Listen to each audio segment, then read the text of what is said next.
Hello नमस्कार साथियों, आप सभी का बहुत बहुत स्वागत है। जैसा कि हमारा एनसीईआरटी का सीरीज चल रहा था और क्लास 10th का एनसीईआरटी चल रहा था, उसमें केमिस्ट्री आपका समाप्त हो चुका है, पता है आपको। अब जो है उसका वीडियो यदि नहीं देखें क्लास 10th के केमिस्ट्री का, तो उसका वीडियो आप प्लेलिस्ट से जाके देख सकते हैं। और आज जो हम लोग स्टार्ट करने वाले हैं वो बायोलॉजी का सेक्शन स्टार्ट करने वाले हैं। इसमें चैप्टर नंबर 6 जो है वहाँ पे आपका हम पार्ट 1 करने वाले हैं। चैप्टर का नाम है जैव प्रक्रम। ठीक है, तो स्टार्ट करने वाले हैं। तो पहला पॉइंट है आपका सजीव किसको कहते हैं। सजीव किसको कहते हैं?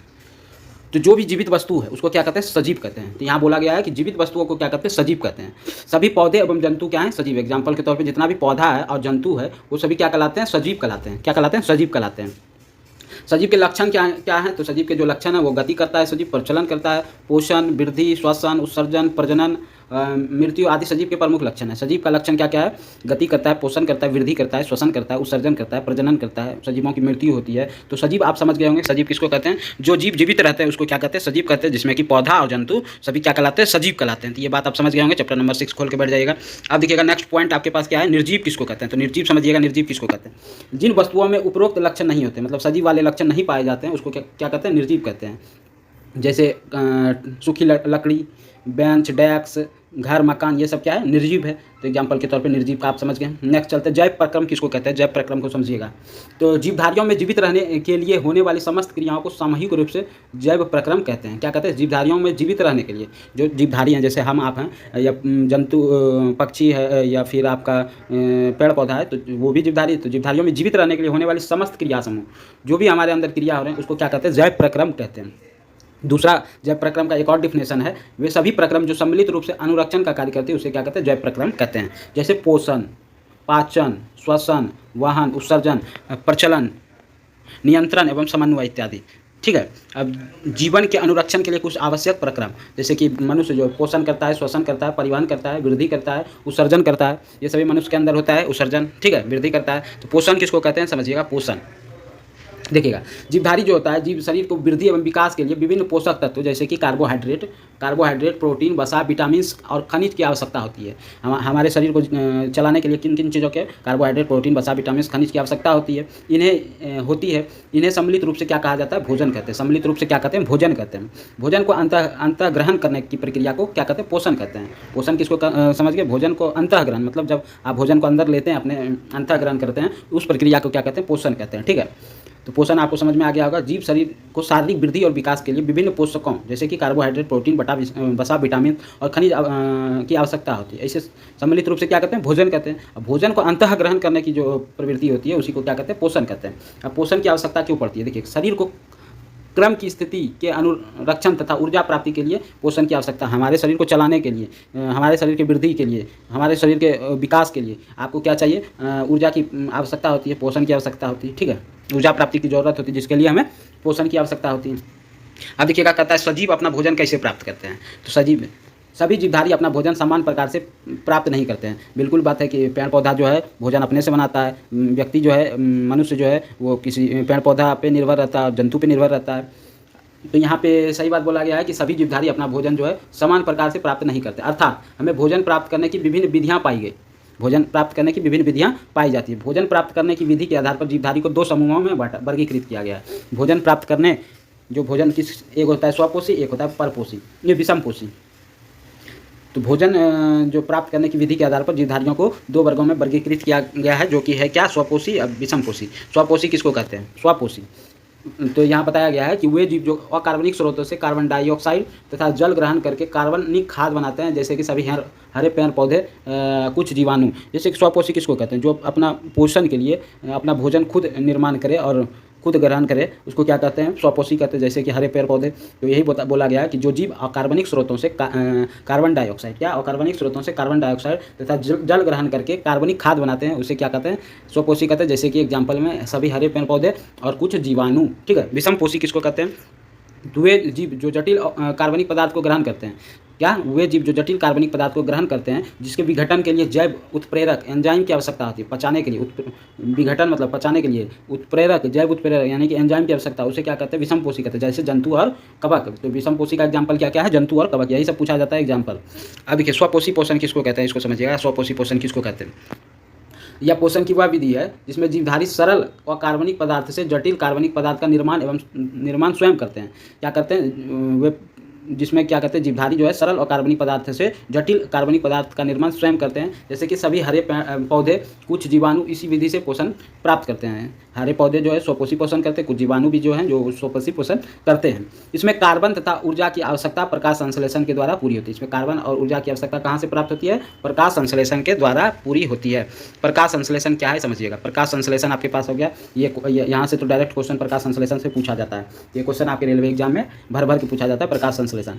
इस प्रक्रिया में हरे पौधे पर्णहरित की सहायता से सूर्य के प्रकाश की उपस्थिति में मृदा से जल और वायु से कार्बन डाइऑक्साइड, देखिए मृदा से जल और वायु से कार्बन डाइऑक्साइड सूर्य प्रकाश की उपस्थिति में ग्रहण करता है। ग्रहण करके क्या बनाता है? कार्बोहाइड्रेट, शर्करा या कार्बोहाइड्रेट का निर्माण करता है। साथ ही ऑक्सीजन उत्पाद के रूप में मुक्त करता है। तो यहाँ पे ग्लूकोज बनाया जिसको शर्करा या कार्बोहाइड्रेट प्लस यहाँ पे ऑक्सीजन मुक्त किया। क्या मुक्त किया? ऑक्सीजन मुक्त किया।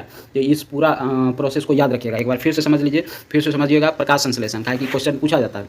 हरे पौधे जो होते हैं, हरे पौधे पर्णहरित की सहायता से, क्लोरोफिल की सहायता से सूर्य के प्रकाश की उपस्थिति में, किसके उपस्थिति में? सूर्य के प्रकाश की उपस्थिति में मृदा से जल और वायु से कार्बन डाइऑक्साइड ग्रहण करके शर्करा कार्बोहाइड्रेट का निर्माण करते हैं। ये ग्लूकोज क्या है? कार्बोहाइड्रेट ही है। साथ ही ऑक्सीजन उत्पाद के रूप में मुक्त करते हैं। ऑक्सीजन क्या करते हैं? उत्पाद के रूप में मुक्त करते हैं। उसके बाद इसको बैलेंस किया गया है, इसलिए 6CO2 + 12H2O सूर्य के प्रकाश और क्लोरोफिल की सहायता से ग्लूकोज का भी सूत्र याद रखिएगा, C6H12O6 + 6O2 + 6H2O। ठीक है, ये पूरा रिएक्शन याद रखिएगा, ये रिएक्शन डायरेक्ट पूछा जाता है। और क्या मुक्त करता है? ये ऑक्सीजन मुक्त करता है। ये पॉइंट भी याद रखिएगा। प्रकाश संश्लेषण में क्या मुक्त होता है? ऑक्सीजन मुक्त होता है। ये पॉइंट भी याद रखिएगा, ग्लूकोज का सूत्र याद रखिएगा। ठीक है, तो चलिए आगे बढ़ते हैं। आगे देखिएगा, प्रकाश संश्लेषण प्रक्रिया में 3 चरण में पूर्ण होती है। प्रकाश संश्लेषण प्रक्रिया कितने चरणों में पूर्ण होती है? 3 चरणों में। पहला, क्लोरोफिल द्वारा प्रकाश ऊर्जा को अवशोषित करना। क्लोरोफिल क्या करता है? प्रकाश ऊर्जा को अवशोषित करता है। दूसरा पॉइंट है प्रकाश ऊर्जा को रासायनिक ऊर्जा में रूपांतरित करना तथा जल अणु का हाइड्रोजन और ऑक्सीजन में अपघटन। जल अणु का हाइड्रोजन और ऑक्सीजन में अपघटन। तीसरा पॉइंट में दिया है कार्बन डाइऑक्साइड और कार्बोहाइड्रेट में उपचयन। क्या करता है? कार्बन डाइऑक्साइड और कार्बोहाइड्रेट में उपचयन। तो प्रकाश संश्लेषण की ये 3 विधियाँ, 3 प्रक्रिया है। ठीक है, रंध्र अब किसको कहते हैं? रंध्र समझिएगा। रंध्र ये पत्ते में होता है। पौधे के हरे भाग की बाह्य त्वचा में असंख्य सूक्ष्म छिद्र उपस्थित होते हैं, जिसे रंध्र कहते हैं। क्या कहते हैं? पौधे के हरे भाग में, यानी कि पौधे के पत्ते में असंख्य सूक्ष्म छिद्र प्राप्त होते हैं, जिसे क्या कहते हैं? रंध्र कहते हैं। ठीक है, जिसे क्या कहते हैं? रंध्र कहते हैं। प्रकाश संश्लेषण की प्रक्रिया के लिए गैसों का अधिकांश आदान प्रदान यही, जो भी प्रकाश संश्लेषण की प्रक्रिया होती है उसमें गैस का जो आदान प्रदान होता है उस रंध्र के द्वारा ही होता है। ठीक है, जिसके अलावा रंध्र पौधे के हरे भागों से जल की अतिरिक्त मात्रा को जलवाष्प के रूप में बाहर निकाल देता है। यदि पौधे में जल की मात्रा अधिक है तो रंध्र का जो छोटा छोटा छिद्र होता है उसके माध्यम से प्रकाश में उत्सर्जित कर देता है क्या? जलवाष्प बना के, जल को क्या करता है? वाष्प के रूप में बदल के बाहर निकाल देता है। तो यहाँ दिया है। इसके अलावा रंध्र जो है पौधे के हरे भागों से जल की अतिरिक्त मात्रा को जलवाष्प के रूप में बाहर निकालने का भी कार्य करता है। इस प्रक्रिया को क्या कहते हैं? वाष्पोत्सर्जन कहते हैं। इस प्रक्रिया को क्या कहते हैं? वाष्पोत्सर्जन। अब नेक्स्ट चलिएगा, वाष्पोत्सर्जन तथा गैसों का आदान प्रदान रंध्रों के खुलने एवं बंद होने पर निर्भर करता है। वाष्पोत्सर्जन और क्या होता है? गैसों का जो आदान प्रदान होता है वो रंध्र कब खुलता है और कब बंद होता है इस पर निर्भर करता है। यदि रंध्र बंद होता है तो वाष्पोत्सर्जन और गैस विनिमय रुक जाता है। यदि पत्ते का रंध्र आपका बंद हो तो वाष्पोत्सर्जन की प्रक्रिया और गैस का विनिमय मतलब आना और जाना रुक जाता है। अब देखिएगा, स्वपोषी हो गया। अब विषम पोषी में चलते हैं। विषम पोषी को समझिएगा किसको कहते हैं?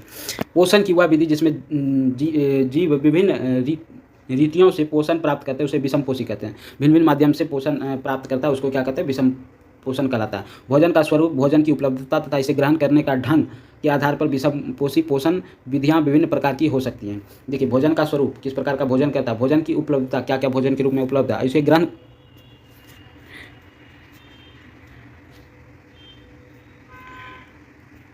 देखिएगा, इसे ग्रहण करने के ढंग के आधार पर विषम पोषी जो है पोषण विधि विभिन्न प्रकार की हो सकती है। पहला है शाकाहारी। शाकाहारी जो है यहाँ पे समझिएगा, शाकाहारी किसको कहते हैं? एक सेकंड, हम देख रहे थे कि आपका साउंड हो रहा है या नहीं हो रहा है। यहाँ देखिए, शाकाहारी किसको कहते हैं? जैसे कि वो जीव जंतु जो कि साग सब्जी खाता है उसको क्या कहते हैं? शाकाहारी। जैसे गाय, हिरन आदि सीधे घास एवं वनस्पतियों को खाते हैं, इसे क्या कहते हैं? शाकाहारी कहते हैं। जैसे कि मांसाहारी किसको कहते हैं? मांसाहारी समझिएगा, वैसा जीव जंतु जो मांस खाता है सिर्फ और सिर्फ, उसको क्या कहते हैं? मांसाहारी कहते हैं। जैसे शेर, बाघ आदि ये शाकाहारी प्राणियों को खाते हैं। तब जैसे कि आपको छोटे छोटे जानवर को खा लिया, इसे क्या कहते हैं? मांसाहारी कहते हैं। बकरी को खा लिया, नेक्स्ट चलते हैं मृतोपोषी। फफूंद, ईस्ट, मशरूम आदि जो होते हैं मृत एवं सड़े गले कार्बनिक पदार्थ से भोजन ग्रहण करते हैं, जिसे मृतोपोषी कहते हैं। जैसे कि आप घर में देखे होंगे गोबर छत्ता, या फिर आप पुराना घर देखे होंगे तो उसमें पुआल का दिया जाता था, तो उस पर छत्ता हो जाता था, तो उसको क्या कहते हैं, मृतोपोषी। जैसे फफूंद पे होता है ईस्ट, मशरूम जो होता है आपका आदि मृत एवं सड़े गले और कार्बनिक पदार्थ। तो मृतोपोषी का उदाहरण पूछेगा तो आपको फफूंद, ईस्ट, मशरूम ये सब क्या है, मृतोपोषी है। ठीक है।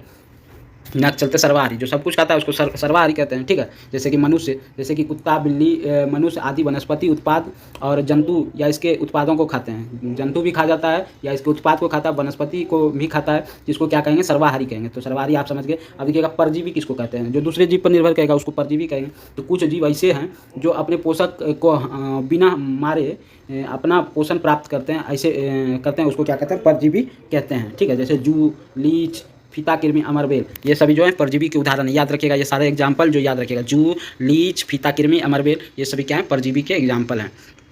अब देखिएगा जीव अपना पोषण कैसे प्राप्त करते हैं।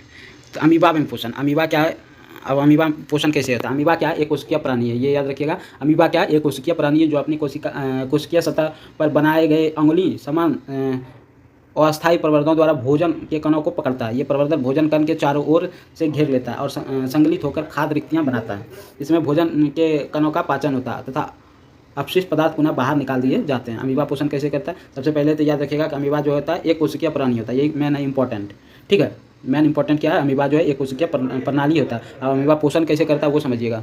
जो अपनी कोशिकीय सतह पर बनाए गए अंगुली समान अस्थायी प्रवर्धकों द्वारा भोजन के कणों को पकड़ता है। जैसे कि कोई अमीबा है, इस पे अंगुली नुमा संरचना, ये इससे क्या होता है, भोजन पे क्या करता है, भोजन को क्या करता है। जैसे आप मान लेते हैं कि किसी चीज़ को जकड़ लेते हैं तो वो धीरे धीरे खत्म हो जाता है। तो अंगुली नुमा जो संरचना होता है उससे क्या होता है, उसको पकड़ता है, और पकड़ने के पश्चात क्या होता है, पकड़ने के पश्चात ये कण जो है चारों ओर से घेर लेते हैं और संगलित होकर क्या होते हैं, खाद्य रिक्तिका बनाते हैं। इसे क्या कहते हैं, जिसमें भोजन कणों का पाचन होता है तथा अपशिष्ट पदार्थ पुनः बाहर निकल जाते हैं। पैरामेसियम समझिएगा। पैरामेसियम भी एक कोशिकीय प्रणाली, ये भी याद रखिएगा।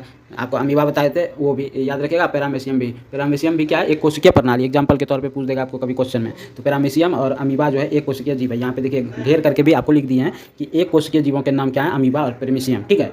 इसमें एक ही कोशिका होता है। तो पैरामेसियम भी एक कोशिकीय प्रणाली है, किंतु जो है इसकी कोशिका का आकार जो है वो निश्चित होता है। आकार जो होता है पैरामीशियम का, कोशिका का आकार क्या होता है, निश्चित होता है, और एक विशिष्ट स्थान से ही भोजन ग्रहण करता है। पैरामीशियम जो होता है वो विशिष्ट स्थान से ही क्या करता है, भोजन ग्रहण करता है तथा इसकी सतह पर उपस्थित पक्षाभ भोजन कणों को मुख्य तक लाने में सहायक होता है।